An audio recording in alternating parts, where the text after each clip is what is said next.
Hello friends, இன்றைக்கி நம்ம பார்க்க போகிறது ஜாப்பனியன் மீ சீரீஸான spy x family season 3 episode 10 தான் இன்னைக்குள்ள வீடியோவில் பார்க்க போகிறோம்.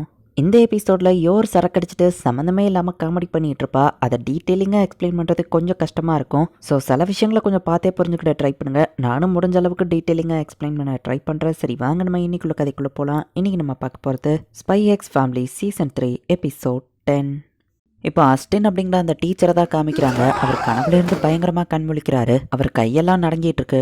ஓ ஜஸ்ட் கனவு தானா அப்படின்னு சொல்லி அவர் எந்திக்கிறாரு. காலையிலேயே சத்தம் போடாதீங்க, நம்ம ஒய்ஃப் திட்டுறா. அந்த பஸ் ஜாக்கிங் இன்சிடென்ட்டுக்கு அப்புறத்துல இருந்து எனக்கு இப்படி தான் இருக்கு. ஹென்டர்சன் லாய்டு ரெக்கமெண்ட் பண்ணதுனால சைக்காட்ரிஸ்ட்டை பார்க்கணும் அப்படின்னு சொல்லி நம்ம ஹீரோ கிட்ட தான் அவர் வந்திருக்காரு. ரீசெண்டாக என்னால் தூங்கவே முடியல. அந்த பஸ் ஜாக்கிங் இன்சிடென்ட் என் மனசை அஃபெக்ட் பண்ணிடுச்சுன்னு நினைக்கிறேன்னு அவர் சொல்லப்படாதீங்க. இது நார்மல் தான். ஈவன் நீங்கள் அடல்ட்டா இருந்தாலும் உங்களுக்கும் சில பிரச்சனைகள் இருக்கும். பொண்ணும் இதில் இன்வால்வ் ஆயிருக்கா. ஒரு அப்பாவா என் மனசும் கஷ்டப்பட்டு இருக்குதான். ஸோ நம்ம டீமா சேர்ந்து இதுல இருந்து வெளியே வருவோம்னு லாய்டு சொல்றான். ஈடன் காலேஜ்ல இருந்து போன ஸ்டூடெண்ட்ஸ்லாம் பெரிய இடத்துல இருக்காங்க. அவங்களுக்கு டீச் பண்ண இந்த டீச்சரை கைக்குள்ள வச்சுக்கிறதும் எனக்கு கண்டிப்பா யூஸ்ஃபுல்லா இருக்கும் அப்படின்னு சொல்லி தான் லாய்டு இவனுக்கு ஹெல்ப் பண்ண நினைக்கிறான். மோசமான கனவுகள்லாம் வருது, என்னால தூங்கவே முடியலன்னு சொல்லவோ என்ன கனவன் லாய்டு கேட்டா அது ஞாபகம் இல்ல நம்ம சொல்றான். அப்புறம் என்னோட கைகள் இந்த மாதிரி அப்பப்போ ஷேக் ஆக ஆரம்பிச்சிடுச்சு அப்படின்னு சொல்லவும் அவன் சொல்றது அவன் மேனரிசம், அவனோட வாய்ஸ் இது எல்லாத்தையும் பார்க்கும்போது அப்படின்னு லாய்டு எதையோ யோசிக்கிறான். இது இப்படியே போச்சுன்னா என் டீச்சிங் ஜாபுக்கே பிரச்சனை வரும்ல நம்ம கேட்கவும் கவலைப்படாதீங்க, டைம் போக போக இதெல்லாம் சரியாயிரும் அப்படின்னு லாய்டு சொல்றான். அவனுக்கு தெரப்பி பண்ணிட்டு ஒரு வழியா லாய்டு இப்ப அவனை அனுப்பி வைக்கிறான். அதனால நல்லாவே போய் சொல்றான் அப்படின்னு ஃபியோனா லாய்டு கிட்ட ரிப்போர்ட்டை கொடுக்குறா. லாய்டு கிட்ட 0 minutes 12 seconds பேசியிருக்கு அப்படின்னு ஃபியோனா நினைக்கிறா. இப்போ அடுத்த வாரம் தேர்ஸ்டே அவன் வரவும் அதுல புலம்பிட்டு இருக்கேன், என் ஒய்ஃப் என்ன திட்ட ஆரம்பிச்சிட்டா அப்படின்னு நம்ம பேசிட்டு இருக்கும்போது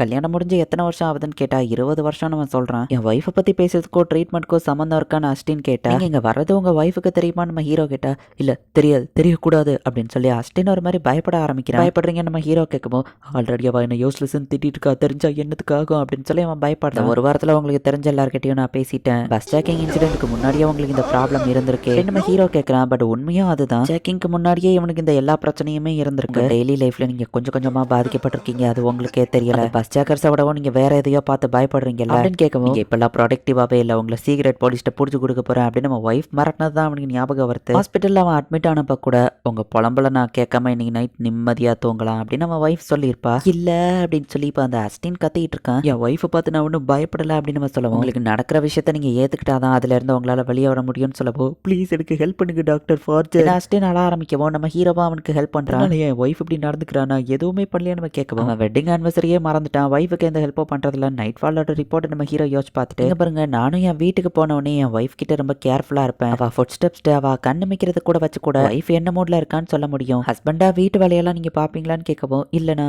இப்பதான் கொஞ்சம் கொஞ்சமா இம்ப்ரூவ் ஆயிட்டு இருக்கேன் அப்படின்னு நம்ம சொல்லுவோம். இப்ப பத்தி வேணா இப்படி பயப்படுறான் நம்ம ஹீரோ யோசிச்சுட்டு உங்க ஃபியர்ஸை நம்ம சேர்ந்தே எதிர்ப்போம், நான் உங்க கூட இருக்கேன் அப்படின்னு சொல்லி லாய்டு சொல்லவும் அஸ்டினும் வந்துட்டு கொஞ்சம் தைரியமாக உங்க ஒய்ஃபை பார்த்து பயந்த விஷயத்த யோசிச்சு பாருங்கன்னு சொல்லவும் அஸ்டின் இப்ப ரொம்பவே பயப்பட ஆரம்பிக்கிறா. கவலைப்படாதீங்க, நான் உங்க கூட தான் இருக்கேன், நீங்க ஹாஸ்பிட்டல்ல இருக்கீங்க அப்படின்னு நம்ம ஹீரோ சொல்றான். இப்படியே கொஞ்சம் கொஞ்சமா அஸ்டினுக்கு ஒரு வழியா ட்ரீட்மெண்ட் கொடுத்து நம்ம ஹீரோ அவனுக்கு ஐடியாஸையும் கொடுத்து இப்போ அவன் ஒய்ஃப் கிட்ட கொஞ்சம் அவன் க்ளோஸ் ஆக ஆரம்பிச்சிட்டான். எந்த பிரச்சனையும் இல்ல அப்படின்னு அஸ்டின் சொல்றான். இப்போ யோரோட ஆபீஸ்ல தான் காமிக்கிறாங்க. கமலியா ஒர்க்க முடிக்க முடியாம ரொம்பவே கஷ்டப்பட்டு இருக்கோ, யோர் போயிட்டு ஹெல்ப் பண்ற அப்படின்னு சொல்றான். ஷாரோன் நீ எனக்கு ஹெல்ப் பண்ணுப்பான்னு அந்த இன்னொரு லேடி இன்னொருத்திட்ட கேட்கற. இப்பெல்லாம் நீ என்கிட்ட நார்மலா நிறைய பேச ஆரம்பிச்சிட்டல அப்படின்னு அந்த ஷாரோன்ங்கிறவா கேட்க இருந்தா மன்னிச்சுக்கோங்கன்னு யோர் சொல்லவோ இல்ல பரவாயில்ல ஷாரோன் சொல்றான், நான் அசாசின் யாருக்கோ தெரியக்கூடாதுன்னு அதிகமா பேசுறது இல்லன்னு யோர் யோசிக்கவும் அந்த பஸ் ஜாக்கிங் அப்புறம் அவன் பொண்ணு எப்படி இருக்கான்னு கேட்கவும் இப்ப பரவாயில்லன்னு யோர் சொல்லவோ ரெண்டு பேரும் பேசாம வேலையை பாருங்க அப்படின்னு கமலியா சொன்னா அந்த நீ சொல்றியான்னு ஷாரோன் கேட்க வழியா எல்லாரும் ஒர்க்க முடிச்சிட்டாங்க, வீட்டுக்கு கிளம்பலாம் அப்படின்னு போகவும் உங்க வேலையை பார்த்ததுக்கு எங்களுக்கு டின்னர் வாங்கி கொடுங்க அப்படின்னு ஷாரோன் சொல்றா. யோர் நீயும் வாரியா அப்படின்னு கூப்பிடவும் யோரோ சரி ஓகே அப்படின்னு ஒத்துக்கிறா. ஹஸ்பண்டுக்கு ஃபோன் பண்ணி டின்னருக்கு வரமாட்டேன் நான் சொல்லியிருந்தேன் அப்படின்னு சொல்லவோ அப்ப சரி அப்படின்னு சொல்லி இப்ப எல்லாருமே சாப்பிடறதுக்கு போறாங்க.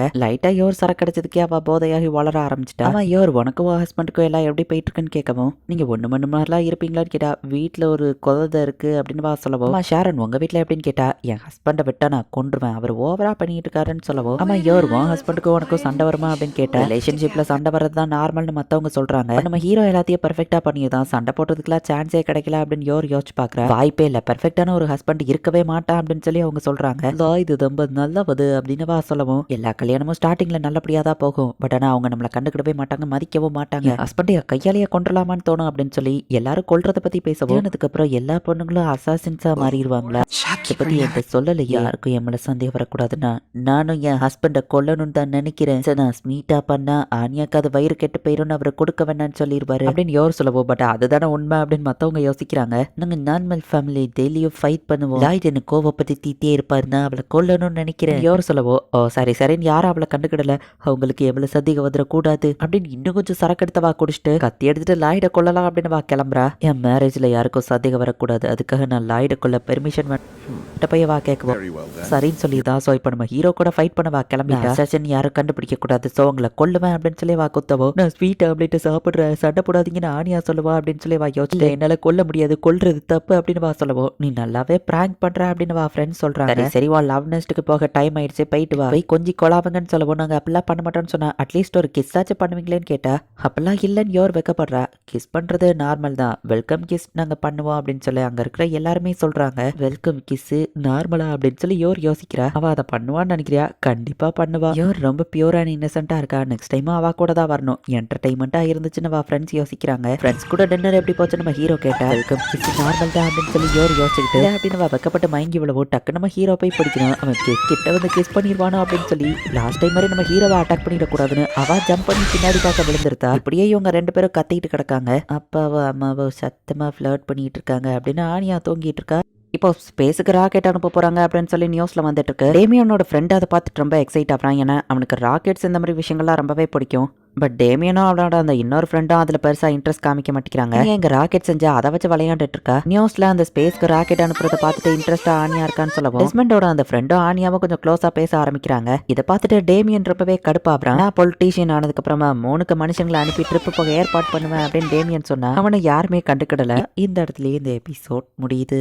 யோர் சரக்கடிச்சாலே எப்பவும் இப்படிதான் காமெடி பண்ணிட்டு தெரியவா. ஸோ ஒரு வழியா எல்லாமே நார்மலா தான் போகுது அப்படின்னு நீங்க யோசிச்சீங்கன்னா, நெக்ஸ்ட் எபிசோட்ல இருந்து கதை சும்மா வேற லெவல்ல ஃபயரா போக ஆரம்பிக்கும். ஸோ மிஸ் பண்ணாம பார்த்து என்ஜாய் பண்ணுங்க. தேங்க்யூ ஃபார் வாட்சிங்.